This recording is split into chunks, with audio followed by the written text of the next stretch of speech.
तो दोस्तों हम पूरी टीम के साथ डीएस ऑफिस आए हुए हैं और यहाँ डीएस ऑफिस का भी विज़िट कर रहे हैं, देख सकते हैं आप लोग।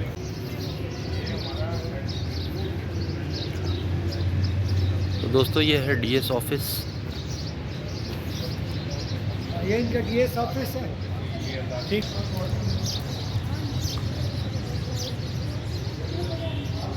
वो ले लो।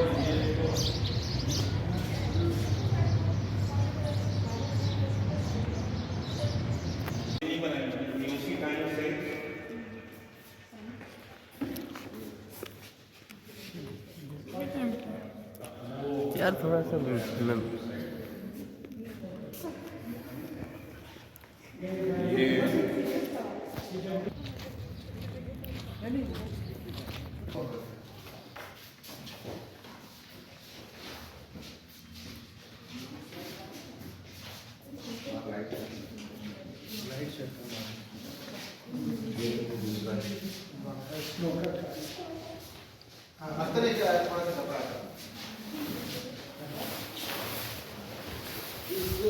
क्लब में जो खास बात है ना वो ये वाला ये हमारा स्लोगन और नॉर्थ वेस्ट रेशियो को 1940 में जो है ये यानी उसके बाद से 60 वगैरह सिमिलर है। नहीं वो तो जाहिर है वो तो चेंज होते हैं तो है, चेंज होगा मेंटेनेंस के लिए वो चीज़ें तो चेंज होगी। अगर जाए ये इसकी हिस्ट्री भी लिखी हुई है, ठीक है।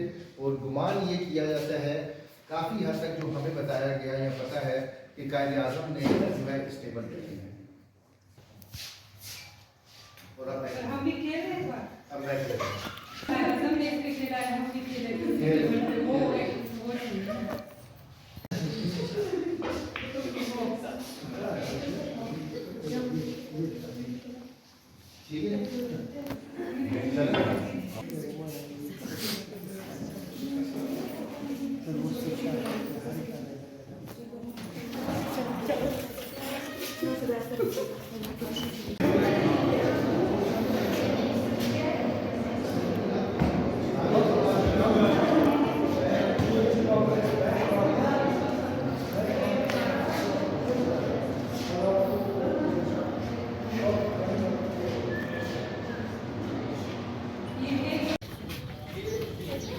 दोस्तों ये है कंट्रोल ऑफिस डीएस ऑफिस में। ये ओल्ड स्ट्रक्चर की और हर गैलरी में सारी ब्रांच है। तकरीबन सिमिलर स्ट्रक्चर है पूरे पाकिस्तान में रेलवेज की इसी तरह से।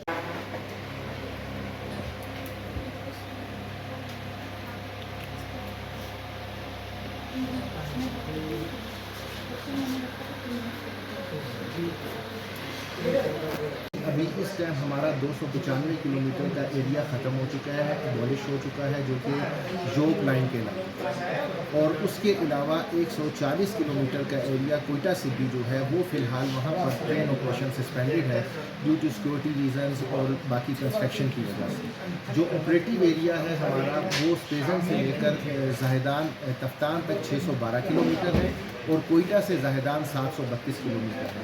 एक ये एरिया हमारा ऑपरेटिव है। कोयटा चमन 142 किलोमीटर का एरिया वो हमारा ऑपरेटिव है और कोयटा सिब्बी 141 किलोमीटर का एरिया वो हमारा ऑपरेटिव है। कोयटा डिवीज़न के मुतालिक मैं आपको एक बात बता दूं कि जो हमारा कोयटा से सिब्बी सेक्शन है इस सेक्शन में 20 टनल्स हैं, टोटल 20 टनल्स हैं। और इसके अलावा कोयटा चमन के सेक्शन में 4 टनल्स हैं जिनमें से हिस्टोरिकल टनल शीला बाग की टनल है जो कि 3.92 किलोमीटर। इसके अलावा इस पूरी डिवीज़न में इस टाइम 41 स्टेशन हैं जो हमारे काम कर रहे हैं, 41 स्टेशन, जिनमें से कोयटा से जाहिदान की साइड पे 13 स्टेशन हैं और जो है कोयटा सिब्बी 13 स्टेशन हैं और कोयटा चमन 8 स्टेशन हैं और सिब्बी हरनाई 7 स्टेशन हैं। 41 स्टेशन जो हैं वो हमारे ऑपरेटिव हैं। 125 ब्रिजेस हैं स्मॉल और लॉन्ग सारे कोयटा डिवीज़न में। अब जो हमारी इस कंट्रोल ऑफिस की वर्किंग है या कोयटा डिवीज़न की वर्किंग है वो सारी की सारी इस कंट्रोल ऑफिस से ऑपरेट होती है। गाड़ियों की मूवमेंट, गाड़ियों की और हर किस्म की सिक्योरिटी प्लस सेफ्टी तमाम चीज़ें जो है यहाँ से ऑपरेट की जाती हैं। रेलवे पाकिस्तान बेसिकली जो है वो काम करता है अपने डिवीज़न्स के हिसाब से। हर डिवीज़न का एक कंट्रोल ऑफिस होता है।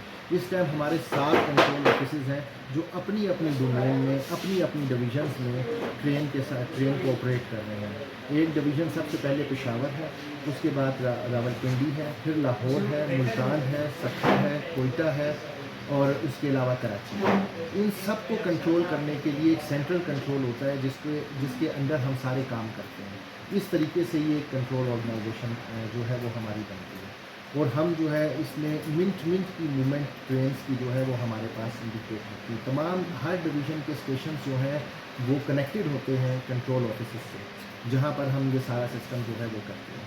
अभी मैं इसमें आपको मैप के ये टोटल बलूचिस्तान का जो रेलवे की जो टोटल डिवीज़न है, टाइम टेबल है जी, एक 8 to 12 आवर एक है, फिर 12 आवर to 24 आवर दूसरी साइड। ठीक। ये मास्टर ग्राफ कहलाता है, अच्छा जिसको हम टाइम टेबल जो हमारा होता है उसके हिसाब से राइट टाइम के हिसाब से बनाते हैं। सही। फिर जो मूवमेंट होती है वो इस पे होती है, ये भी ग्राफ पेपर कहलाता है। इस पे ये चमन से लेके कोयटा तक यहाँ पे हम गाड़ियाँ बनाते मार्क करते हैं। ठीक। कोयटा से लेके सीबी तक यहाँ। सही। जब हमारा हरनाई ऑपरेशन में था तो फिर सीबी से हरनाई ये हमारा हरनाई। ऑपरेशन बनता है।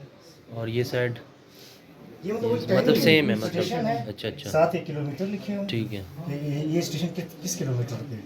पर और जिस हिसाब से ट्रेन अभी मूव और कर इसकी रही है, क्या वर्किंग होती है? ये वर्क में है अभी नहीं है? नहीं, वर्क में नहीं है। ये डायरेक्ट हमारा रास्ता था स्टेशन से। अच्छा पहले जब हाँ, ये ब्रिटिश दौर का बना जी, हुआ। बरतानिया के दौर पे जो उस टाइम स्टेशनों में जो फोन होते थे ना, जी, वो यहाँ जी। से कनेक्ट होते थे। ये इनकी रिंग्स हैं, यहाँ से रिंग लेके स्टेशन पर रिंग। अच्छा ये जो वॉच लगी हुई है इसका मतलब ये कि टाइम अच्छा, के ये इस तरह वर्क करता है कि ये तमाम हमारा सिस्टम अभी डेवलपमेंट वाला है, ठीक है, ठीक। कंप्यूटराइज्ड सिस्टम नहीं है। सही। इसमें एक मास्टर ग्राफ होता है, हर डिवीजन का एक मास्टर ग्राफ होता है, ठीक। जिसमें हमारे पास इस टाइम जाफर एक ही गाड़ी है, बाकी गुड्स ट्रेनों की सही। मूवमेंट है। तो जो एक टाइम टेबल की गाड़ियाँ होती हैं वो मास्टर ग्राफ पे बना दी जाती हैं, जो सामने प्लॉट की होती हैं और उसमें जो है वो उसकी राइट टाइम्स पता होती हैं। अच्छा। बाकी डिवीजनों में 20-20, 25-25 गाड़ियाँ हैं, हमारी बिल्कुल, डिवीजन में बिल्कुल, एक गाड़ी ठीक है। और एक ग्राफ होता है कि जो डेली के डेली शिफ्ट वाइज हर कंट्रोलर जो है वो बनाता है। सही। 6 घंटे की शिफ्ट वाइज ड्यूटी होती है, ठीक। उसमें कंट्रोलर जो है ये प्लाट बनाता है, अपनी ड्यूटी पूरी करके ग्राफ की वो दूसरे को हैंड ओवर कर देता है। सही। 24 आवर्स के बाद जो है ये ग्राफ जो है वो खत्म हो जाता है और नया ग्राफ इसकी जगह लगा दिया जाता है। और यहाँ जो स्टाफ है मतलब वो 24 आवर्स 24 आवर्स अपनी ड्यूटी में शिफ्ट ड्यूटी। वाइज 6 घंटे के बाद रोटेट करते हैं। ठीक ठीक। और उसमें ये जब ये कंप्लीट हो जाता है, ये सारा रिकॉर्ड फिर हम हेडक्वार्टर जमा करा देते हैं। आपको 10 साल पुराना रिकॉर्ड भी रस्म में। ठीक, थैंक यू। ठीक है जी। अच्छा, ये हमारी टोटल कोयटा डिवीजन, ये बोस्तान से लेकर और किला सैफुल्ला जोग तक का एरिया 295 किलोमीटर का एरिया तकरीबन ख़त्म हो चुका है, ये नैरो गेज पर। और बाकी जितना एरिया है उसमें सिर्फ सिपी और कोयटा जो है, सिपी हरलाई वो सेक्शन सिर्फ और सिर्फ हमारा जो है इस टाइम बंद ज़रूर है, लेकिन वो खत्म हो गया ब्रॉड गेज। और बाकी जो है ये सारा सेक्शन हमारा इसमें जो है ये कोयटा से लेकर और जाहिदान तक का लॉन्ग सेक्शन है 732 किलोमीटर। आजकल जो मेन जो तो इसलिए कह सकते हैं कि 60 डिवीज़न में हमें जो मुनफरिद करती है पूरे पाकिस्तान की डिवीजन्स में से, यहाँ पर लोड बेशक कम है, ट्रेन मूवमेंट कम है, लेकिन ऑपरेशन सेफ्टी के हिसाब से हमारी डिवीज़न सबसे टिपिकल डिवीज़न है। टिपिकल डिवीजन इसलिए है कि इसमें ग्रेडियंट ऐसे हैं, मसलन कि हमारा ये जो एरिया है मेन लाइन का, इसमें फिरक मंच का एरिया आता है, ये 1:25 का ग्रेडियंट बुक्स में कहा जाता है, एक्चुअली ये 1:17 का ग्रेडियंट है। और ये इतना स्टीपेस्ट ग्रेडियंट है कि पूरे वर्ल्ड में इस ग्रेडियंट पर रेल नहीं चलाई जा सकती। तो इसलिए जिस टाइम इसको स्ट्रेटेजिक पॉइंट ऑफ व्यू से ये रेल यहाँ पर बनाई गई, तो उन्होंने इसको 1:25 का ग्रेडियंट रखा ताकि इस पर रेल जो है चलाई जा सके। ये इतना स्टीपेस्ट ग्रेडियंट है, इसलिए यहाँ पर इस वजह से लोड भी वेरी करते हैं, हम वो स्पीड नहीं दे सकते। पूरे पाकिस्तान में अगर हमारे इंडियन लोकोमोटिव 105, 110 की स्पीड पर चल रहे हैं, 120 की स्पीड भी टच करते हैं बाज़ एरियाज में, लेकिन कोयटा में और कोयटा डिवीज़न में हम जो है इस ग्रेडियंट की वजह से इतनी स्पीड नहीं कर सकते। मैक्सिमम स्पीड हमारी जो है वो यहाँ पर 65 मेन लाइन पे या टोटल 80 है कोयटा कोलपुर की लाइन में, और उसमें भी काफ़ी हमारे फाटक्स और पब्लिक और उनकी कंजेशन सिटी की इन्वॉल्व होती है, इसलिए वो स्पीड नहीं कर सकते। तो इस एरिया में हम स्पीड जो है वो मैक्सिमम जो गोलपुर से लेकर आगे गुम का एरिया है वो 35 to 40 स्पीड है। इसी तरह लोड लिमिटेशंस है। बाकी पूरे पाकिस्तान में एक आम लोकोमोटिव वो 2000 टन लोड खींच सकते हैं, एक आम लोकोमोटिव, लेकिन यहाँ पर हमारी डिवीज़न में मैक्सिमम गोलपुर से मच तक ओनली 300 टन लोड जो है वो क्लियर हो सकता है। इसी तरह बाकी सेक्शंस में भी लोड लिमिटेशंस हैं, लोड बहुत कम खींचा जा सकता है एक। और इसी तरह हमारे इंजन्स को हमने डिवाइड किया ग्रुप में। बाकी डिवीजन्स में जो ग्रुप 1 के इंजन चल रहे हैं वो 4000 हॉर्स पावर के हैं और उनका एक्सेल लोड जो है वो 20 से अबव है, जबकि इस डिवीज़न में इतने एक्सेल लोड के लोकोमोटिव जो है मूव नहीं कर सकते। यहाँ पर ग्रुप 3 की पावर्स मूव करती हैं जो कि 17 और 16 के दरमियान है, 17-16 एक्सेल लोड की पावर। तो ग्रेडियंट की वजह से जी, हाइट भी है और डाउन भी है। कम हुआ और आगे क्या डेवलपमेंट्स होंगी, आपके एम क्या कि रेलवे स्टेशन कितना बेहतर बनाएंगे? देखिए, रेलवे को बेहतर बनाने के लिए मुख्तलिफ़ किस्म के प्रोजेक्ट्स हमारे चल रहे हैं। सी पैक को भी रेलवे में उसमें शामिल किया गया है। ML1, ML2, ML3, अच्छा ML1, ML2, ML3, ये 3 डिवाइड किया है रेलवे ने कि किस तरजीहात पर किस चीज़ों को बनाना है। एक हमारा जो प्लान है उसमें फिजिबिलिटी रिपोर्ट्स बन चुकी है और वो ग्वादर से लेकर और हम उसको जैकमाबाद तक मिलाएंगे। दूसरा हमारा प्लान जो है वो ग्वादर को मिलाना है, लिंक करना है DI खान से, और तीसरा प्लान जो है ग्वादर का वो कोयटा से लिंक करना है।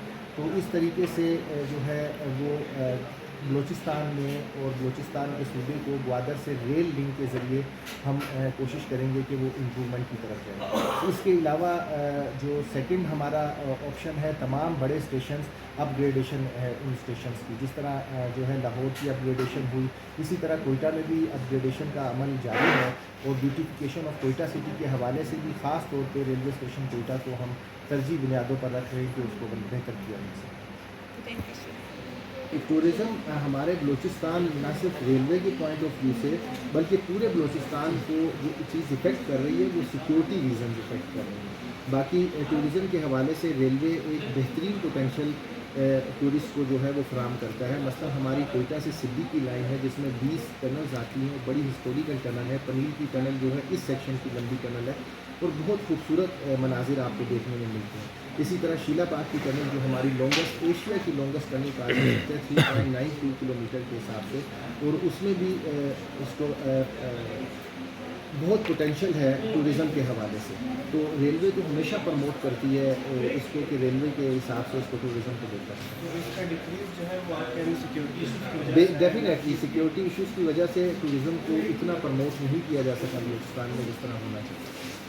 और दूसरा कि अभी क्योंकि अगर फ्यूचरिस्टिक तौर पर देखा जाए तो पूरी दुनिया, पाकिस्तान भी जो है आने वाले टाइम पर जो है वो ग्रीन एनर्जी की तरफ चल रही है, ठीक है। तो ग्रीन एनर्जी के ऊपर आपका क्या से है कि जो है रेलवेज स्पेसिफिकली जो है कितने साल तक जो है इस स्टेज पे आ जाएगी कि वो इस बारे में शिफ्ट कर सके? देखिए, रेलवे अपने एक मेथड और अपने प्रिंसिपल के हिसाब से चलती है। रेलवे अभी हम इसको तमाम सिस्टम को, हमारी कोशिश है कि जल्द तक जल्द हम इसको कंप्यूटराइज कर दें, डिजिटल कर दें, हमारे कंट्रोल ऑफिसेस लिंक हो जाएं स्टेशंस के साथ और स्टेशंस लिंक हो जाएं। इस सिलसिले में हमने पंजाब के कुछ एरियाज़ में CBI सिस्टम इंट्रोड्यूस करवाया जो कि नया सिस्टम है, और इसी तरह बलूचिस्तान में भी हम इस पर जो है काम कर रहे हैं कि हमारा ये सारा सिस्टम GPRS पर कनेक्ट हो जाए और ये जो मैनुअली हम बनाते हैं चार्ट और ग्राफ और उनकी प्लॉटिंग करते हैं, ट्रेन इंडिकेशन प्रॉपरली उसमें चली जाए। तो इंशाल्लाह जैसे जैसे वक्त गुजरेगा हम भी जो है वो जदीद सारे अडॉप्ट करेंगे और कोशिश है कि सर आपका ये जितना ये GIS बेस्ड आप लोगों की मैपिंग वगैरह अभी गुज़श्ता टाइम में जो है इसके जितने आप लोगों के पास फ्लड्स वगैरह हैं उसकी वजह से जो है ये इफेक्टिव हैं ये जो ट्रैक्स वगैरह, ये ट्रैक्स इफेक्ट होने के बाद इसकी एक्यूरेसी कितने टाइम तक जो है आप इसकी? देखिए, इसमें मैंने जिस तरह आपको स्टार्ट में बताया कि 1330 किलोमीटर का टोटल कोयटा डिवीजन के लिए अगर हम कोयटा की बात करें, अब ये सारा वो लाइन है जो कि अंग्रेज़ के टाइम से बनी हुई लाइन है जिसमें कि कारेज़ें भी थी, और क्योंकि हमारा बलूचिस्तान सिस्टम की जो स्पेशलिटी है फ्लड वाटर के हिसाब से वो कारेज़ों पर मुश्तमिल है। उन कारेज़ों पर तजावज़ात बन गए और जो है घर बन गए, और आपने देखा कि फ्लड वाटर की वजह से न सिर्फ रेल इफेक्ट हुई बल्कि आम जो जनरल पब्लिक की प्रॉपर्टी थी और जो जनरल एरिया थे वो भी सारे इफेक्ट हुए हैं। तो ये तो एक नेचुरल कैलेमिटी है कि जब भी ये आती है पानी के लिए अपना रास्ता बनाना है, लेकिन हम अपने तरजीह बुनियादों पर, क्योंकि हमारा पूरा एक सेटअप है, हमारा पूरा एक विंग इंजीनियरिंग ब्रांच का जिसमें PWIs वगैरह काम करते हैं, और फ्लड वाटर में उनकी पूरी की पूरी लेबर विद मशीनरी के काम कर रही होती है। और यही वजह थी कि जैसे ही हमारा रेलवे का आर्जी तौर पर जो सिस्टम हिरक ब्रिज के इंस्पेक्शन की वजह से वो मुअत्तल हुआ था, सस्पेंड हुआ था, वो उसे हमें पूरी बहाल किया, और जायदान लाइन भी हमारी रिस्टोर हुई है, चमन लाइन भी रिस्टोर हुई। तो फ्लड जब भी आता है वो पूरे पाकिस्तान में इस तरह की अभी तक फैसिलिटीज़ नहीं है, तो थोड़ा बहुत प्रॉब्लम ज़रूर होता है, लेकिन हम कोशिश करते हैं, हमारी लेबर दिन रात काम करती है और हम अपनी क्लेम्स को यूज़ करते हैं। मतलब इस चीज़ की कोऑर्डिनेशन जो है % में से ज़्यादा 10% का एरिया इफेक्ट होता है। मेन लाइन हमारी मोस्टली इफेक्ट नहीं होती है। ये फर्स्ट टाइम था हिस्ट्री में कि ये जो कि 100 ईयर्स ओल्ड हमारा ब्रिज था और वो डिस्ट्रॉय हुआ इसमें। अदरवाइज़ मेंटेनेंस हमारी अल्हम्दुलिल्लाह इतनी अच्छी है, टीमें काम करती हैं कि हम रेल ट्रैफिक को कभी भी किसी भी मौके पे हमारी कोशिश होती है कि वो सस्पेंड ना हो और वो रिस्टोर हो।